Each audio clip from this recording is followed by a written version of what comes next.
welcome to Women's Wealth, the podcast with me, Joanne. My mission is to educate, inspire, and empower you all to step into your own life of wealth.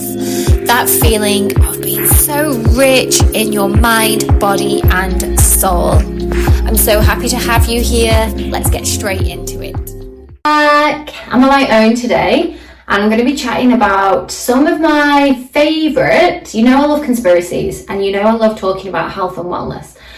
So I'm going to talk about some health and wellness conspiracies, and these are some of the things that I love to drop in. They're very good conversation starters. You can take them for free, start some conversations, and go out there and educate on some of the things that we've been told all of our lives that are not actually true. And some of them, remember, this is all my own opinion and all my own conspiracy. I think a lot of these we have been told so that it keeps us sick. Make of that what you will. Now this episode has been inspired by RFK. So he, obviously, if you've been watching the politics in America, he is in Trump's team, and he has said that he is going to make America healthy again. Now, of course, I don't live in America. I know a lot of people who listen to the podcast are American. Whether your political views are left or right, I don't think you can argue that there's some messed up stuff going on in America, which then I feel trickles down into the rest of the world. You've only got to have a look at breakfast cereal in America and compare it to European or even Canadian. Is it Fruit Loops? I don't know, so we don't really have that them in the UK. Well, the ones in the UK, Cheerios, they are not fluorescent colours. And I know in the US there's all of these ingredients that are not allowed in Europe, not allowed in Canada, so why are they allowed in the US? This is something that RFK said. I've just got his quote here. He posted this on X. Hello. The FDA's, sorry, for those of you listening, Dottie just popped her head up at me. I was saying hello to he didn't say hello. The FDA's war on public health is about to end. This includes its aggressive suppression of psychedelics, peptides, stem cells, raw milk, hyperbaric therapies, charlatan compounds, I think I said that right, ivermectin, hydroxychloroquine, vitamins, clean food, I know that word, sunshine, exercise, nutraceuticals, and anything else that advances human health and can't be patented by pharma. This is everything that I try to talk about and everything that I try to share, that there's a place for Western medicine. There's a place, of course, they're going to make money on that. And when you're sick, you may need to visit a doctor. But some of these things, you don't need to go to a doctor to get milk. You don't need to go to a doctor to have clean food or make sure you're getting your vitamins. You don't need a doctor for sunshine and exercise. All of these things we can do without seeing a doctor, without getting tablets, without speaking to anybody. We have the power to do these things. And what's actually happened is there's been a flip between encouraging people to do these things and encouraging them to do the opposite, relying on medications and avoiding certain things. And that's what I'm going to bring in today, because, for example, on this list, sunshine.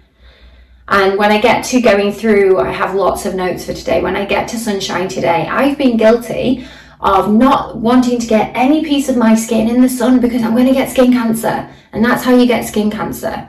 But I'm going to share later on in the podcast that this might not actually be the case. And we've been told all of these things for all of these years, and some of them might be more myth than they are fact. If we actually started to listen to our bodies and learning about what is good for us, then you might be surprised. So I'm going to start with some controversial myths for food, and then we'll just work in. I don't know if I've put them in any particular order, actually.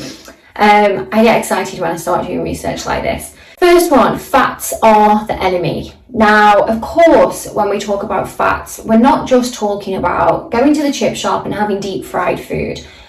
Of course, those that kind of fat is not going to be great for us in the long haul. However, healthy fats are essential to our bodies. They are essential for our hormone health, for our brains. And it's kind of being drilled into us that any type of fat is bad. And the conspiracy side of this, I guess, is hello, fat-free food. Like, do we need to have fat-free yogurts? Like, is the fat within the yogurt not a healthy fat? You know, it's not chips, you know, it's not deep fried, it's a dairy product. And some of us are so inclined to reach for the fat-free, we're not checking the labels to see what they're pumping into it to make it tasty. Because, not that the fat is going to taste good, but they put extra additives in when they're making these fat-free products. You probably find that there's more sugar in there. And that's also because they still want us to get addictive. So whether it's fat-free or not. Now, another thing to look out for when it's fat-free and you're looking over at the ingredients, of course, it's going to be easier for them to say fat-free rather than 90 ingredients. Because you're not going to buy something knowing that there's 90 extra ingredients in there that shouldn't be. So we're just going to go for it because it's fat-free. And I've done this. Low fat, fat-free, whatever, the different coloured labels. You're not just paying attention to what's actually in there. Some fats are healthy. We need them. We need them for our bones, our joints, our brains. We've got to have those healthy fats. So it's about going away and educating yourself. You know, it's the same as cereal bars. We're given this impression that cereal bars are so good for us and, you know, the quick, easy, snacky breakfast. You may as well have a Mars bar. You may as well have a Mars bar if you're going to have a cereal bar. But what we are not kind of encouraged to do is, okay, what are we actually looking for in this cereal bar? Okay, we've got nuts, we've got dried fruit. Have a handful of nuts and an apple. You're going to be better off. But again, it's this, the food industry, the pharmaceutical industry work together hand in hand. The way that I see it is the food industry makes us sick, it makes us diabetic. And then the pharmaceutical industry is going to treat that. And if we are getting things like diabetes and we are overweight and those things are affecting us in the long term, you're going to be a lifelong patient. So learning how to check labels and really looking next time you pick up that fat-free or low fat, just compare the ingredients to the actual fat. And I would say, you know, if you're not on a low-fat diet, so that's what your doctor has told you to eat, low-fat but healthy fats, I would skip the low-fat altogether. Again, my opinion, it's up to you what you do, but look at the label and you'll see the additives and the sugars compared to the full fat, and then, you know, make your own choice there on the swap. Healthy fats here, some easy swaps is, you know, I've just said, instead of the breakfast bar, just have a handful of nuts. That's all it is, but it's covered in sugar. Avocado, the old favourite, you know, have avocado on toast. Swapping out when you're frying, you know, for olive oil instead of whatever other oils that you're using. I know olive oil is slightly more expensive, but again, I feel like this is another way in which the pharmaceuticals and the food industries kind of have us over a barrel because the healthy food is more expensive, and I shouldn't even be saying healthy food. It should just be in the food section, and that's what we buy. But if we go to the supermarket and we want a box of cereal, we're paying an extra couple of pounds just because it's the healthy one. And again, it's something that I completely disagree with. The organic fruit and vegetable is more healthy. It is cheaper to buy. Why? Surely they all should be organic. They should all not be sprayed with nasty pesticides and making everybody sick. Next one, and this reminds me of back in the TOWIE days when it was no carbs before marbs.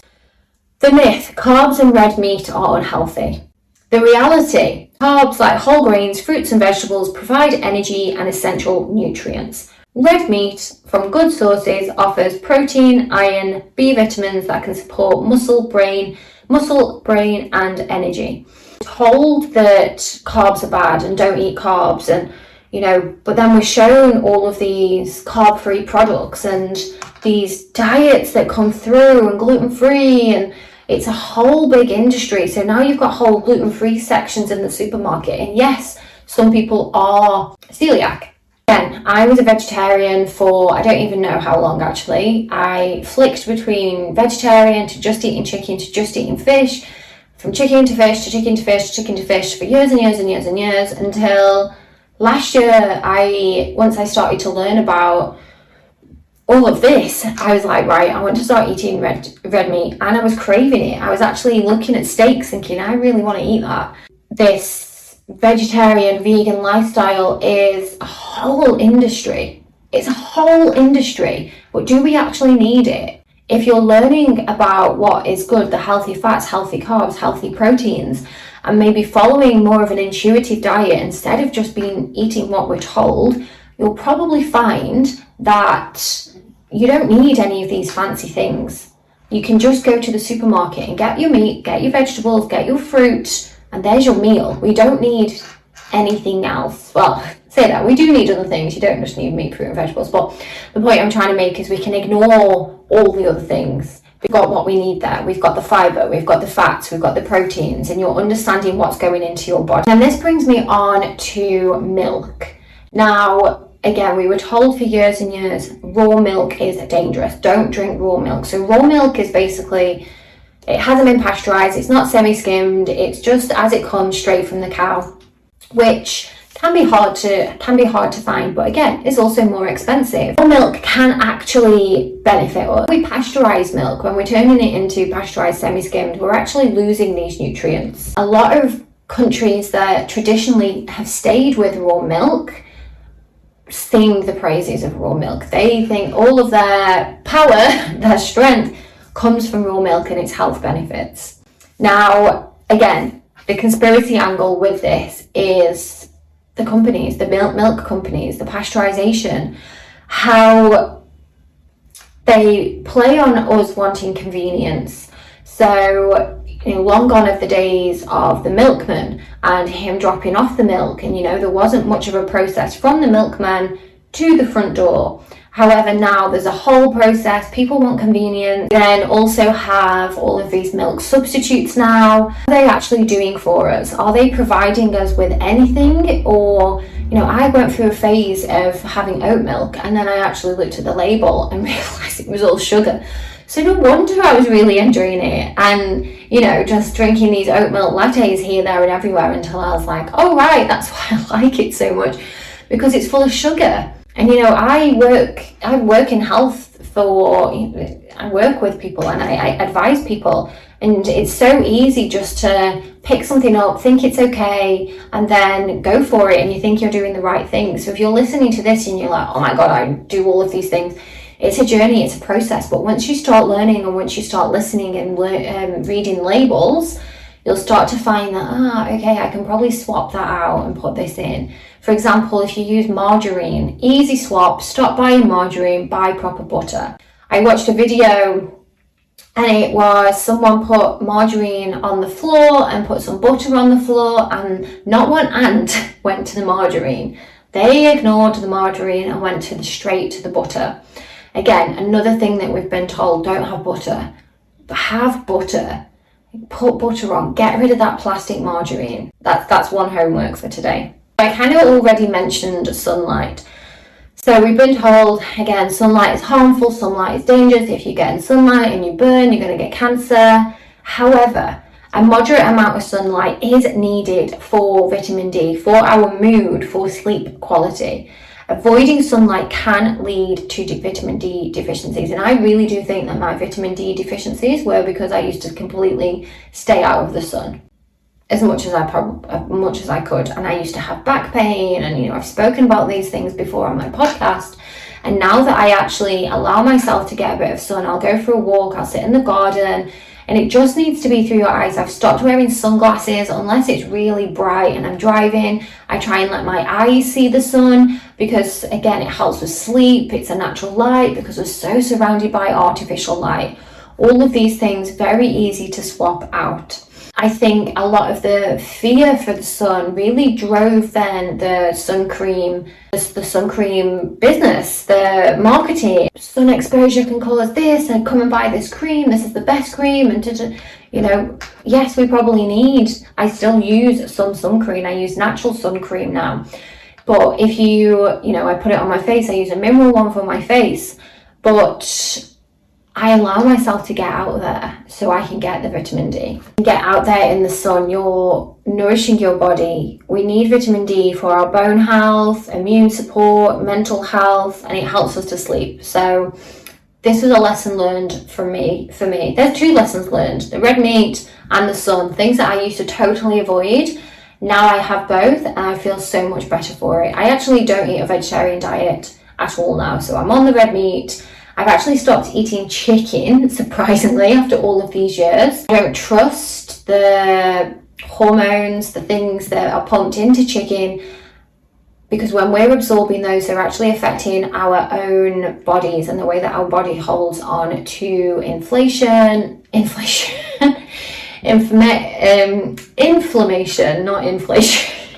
The way that our bodies hold inflammation. So if you struggle with aches and pains, try cutting chicken out for a while and maybe making sure that you're getting a little bit more red meat. See what happens. If you're not eating meat, again, it's your choice, your body, your choice.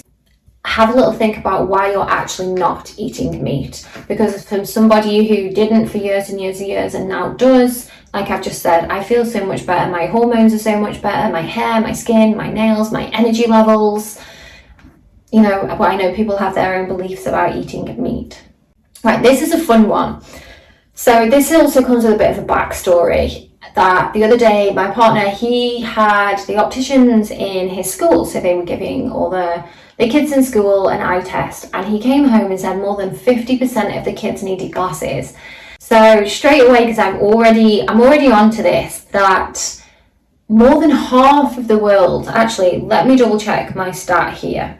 62%, I've just checked, of the world currently wear glasses. There's another headline here as well. Half the planet will need glasses by 2050, and our addiction to screens could be to blame.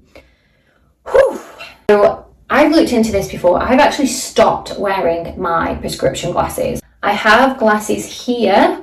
They are just blue light. I actually had my prescription taken out, and now I just have blue light lenses put in. I do need to wear them when I'm recording the podcast, but I just get fly eyes because of my light behind. So as soon as I stop recording, this light is off and I sit in natural light because this hurts my eyes. And when I was teaching, I was sat in classrooms with the artificial light all day. Now I only use this light when I'm recording my podcast, so I know on those days, so I'm like, quick, get my podcast done, light off. I used to have constant headaches and have to wear my prescription glasses when I was working in school. And I know it was the lights, I know it was the screens now, but I also used to just think that my eyes weren't that good. I don't wear them anymore. Don't need to wear them. I can see, I can read things, you know, it's there, nothing is blur. And I really do think that I've managed to, if they were deteriorating, I've stopped them from deteriorating by stopping wearing my glasses. So back to the conspiracy. So 50% of his school, more than 50% of his school have to have glasses. So he was obviously going straight on to blaming the screens and too much screen time, and no wonder the kids are not working in class because none of them can see, and XYZ. So fair points, especially that the kids can't see. I've had kids in my class before that their handwriting's terrible, don't really copy down from the board, came in with glasses, and then it's like, oh, so you couldn't see then, but it hasn't been picked up on. Call parents and ask before, like, have they had their eyes tested? Because then, you know, that is, you know, if you cannot see what you're writing, then yeah, your handwriting is probably going to be bad. Anyway, that's a side point. But then my conspiracy mind kicked in. So I asked the question of, okay, was that just one optician's? And he said, yeah. So I was like, okay, so those 50% of the school, 500 kids now need to go and buy glasses from that optician's and go for an eye test. What a nice little bit of money for the opticians suddenly. Forever, because most people, once you have glasses when you're younger, you keep those glasses for the rest of your life. And I do think that there is a real conspiracy, and I'm guessing the opticians are also governed by the FDA, maybe, I don't know. Is it classed as medication? I don't know. surely our eyes are not de-evolving. Yes, I do think if you're going on screens, we're not meant to be looking at blue lights for this long, but when we go to the opticians, now my prescription must have been so small that they could have said, we're not going to give you one, but you can, if you can see, if you can read, then they shouldn't give me one. Just tell me how I can help to improve my eyes, because you can. By getting outside, practice the 20-20 rule. So every 20 minutes, look at something 20 feet away, which I don't know, but you can just look around anyway for 20 seconds, and then, go back to what you're doing. So that's particularly helpful if you're on the computer. Stop, look away, 20 seconds, 20 feet away, and then come back. So give your eyes that rest. Get outside, as much natural light as you can. No big lights on until you obviously can't see because it's dark, and really limit your screen time. So treating your eyes as well, they are a sensory organ. They're part of our body. We kind of don't think of them as an organ, but look after your eyes, your diet, your sleep, your exercise. This is all going to have a knock-on effect on your eye health. So if, like me, you're like, I don't really, do you really need the glasses? Can you take them away? Can you take, and again, it goes back to our healthy fats, omega-3s, zinc, lutein. I've got a list here actually. Vitamin C, vitamin E, leafy green vegetables, kale, spinach, tuna, other types of fish. If we're not eating these things, then that is going to affect our eyesight. So if you're looking to wean yourself off your glasses, if you don't have a very strong prescription like I had, change your diet. Start to get more natural sunlight. Swap your glasses for blue light glasses and reduce your screen time. So we have all of those things there that we've been told for years and years and years. Don't go in the sun, don't eat this, don't drink that. Whereas we actually need these things. And I do think that it is real big. There's something going on up there. And I'm guessing RFK thinks that as well. And lots of other people, that the FDA need telling. The FDA needs sorting out. There are too many people with their hands in other people's pockets. So I was listening to, go check out the podcast, because I'm probably going to say this not factually correct, but it's Joe Rogan with Kelsey and Callie Means. And I think it's Kelsey that's talking about it. Kelsey.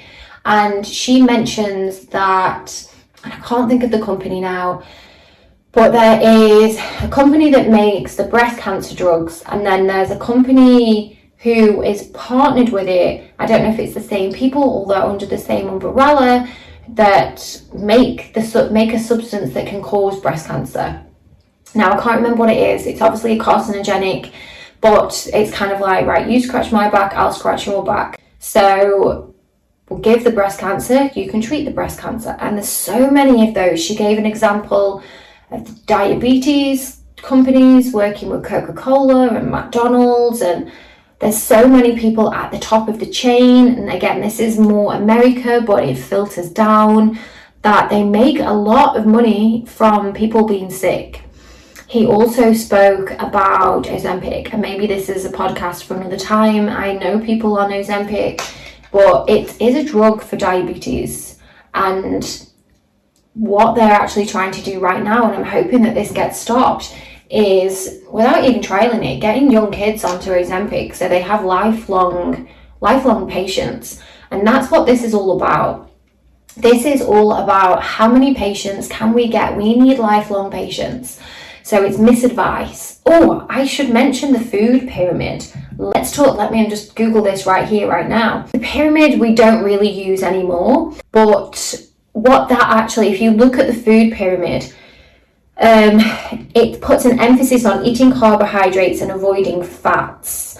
And the carbohydrates at the bottom, so there is breads, there's cereals. I'll put it on the screen now actually. Breads, cereals, pastas, there's white bread there as well that we now know isn't the best for us. And then you've got fruit and vegetables there and red meat. So if you look at this chart, this pyramid, compared to what we actually know now, it actually shows the corruption. I could actually do a whole podcast on this. So what the food pyramid actually did was cover up that fats are good for us. and kind of pushed us to eating this processed food, breads and pasta, that was then obviously paying into corporations that were making that food. And then since the introduction of the pyramid, particularly in America, but I remember having this food pyramid in my canteen at school, you know, it's pushing that on your plate you should have all of these carbohydrates, meat is bad, fruit and veg only a little bit, rather than it should be flipped. And the way that I like to eat, and of course I'm not perfect, if you were on my Instagram this weekend, because it was my birthday, I had a huge piece of cake, and again, it's all, I eat intuitively. It was my birthday, I had a piece of cake. I'm not going to want cake today. I've just had spinach, cucumbers, a big piece of steak, tomato. I had porridge this morning with all my nuts. I'm having fish curry later because again I'm not eating chicken. So it's all in balance, and it's all about understanding that, you know, I'm not going to eat that the cake every day, and today I'm not even thinking about it and nourishing my body, but knowing that, oh, I also had sourdough bread, so I had a little bit of carbohydrates there. I'm just knowing I'm not going to completely miss carbohydrates off my plate, because I need the energy. But what I do need on the plate as well is the iron that comes from the spinach, and the vitamin C from the tomatoes, and the protein and the vitamin E and all of the other amazing things, the zinc that comes from the red meat. So I know I went off on a tangent there, but I was inspired by the food pyramid. Take a look at it yourself and you'll see that for all of those years we were actually told the wrong information, but that was feeding somebody else's pocket. Anyway, I'll stop there for today. I feel like I've just given myself 5 more podcasts, which is not a bad thing, talking about the food pyramid and going a little bit deeper into all of this. Let me know what you think. Let me know if there's any myths that you've also found and that you've debunked over the years. And just remember to really check your labels. You know, look what's on your plate. We want to eat intuitively. It's nourishing. Oh, and I nearly forgot. My toolkit also goes live the day that I'm actually filming this podcast. So if you'd like to learn more about working with me within my group program, please reach out to me. The program is open. There's not a deadline. It's just an ongoing, kind of like a membership, I guess, for 6 months. So you can join at any time. There will be people in there that have been in there before. So you use the support from those people. So if you join in a couple of months' time, there hopefully will be people that have already been in there for a couple of months, so you have that support and that feedback from them. We go into intuitive eating, mindful eating, exercise, workouts, there's yoga, there's breath work, there's mindfulness, there's meditation, there's intuitive, there's finance, there's so many things that we cover in the toolkit. So reach out to me and we can get on a call and speak face to face. It'll be lovely to see you. And I will end it there before I carry on. See you in the next episode.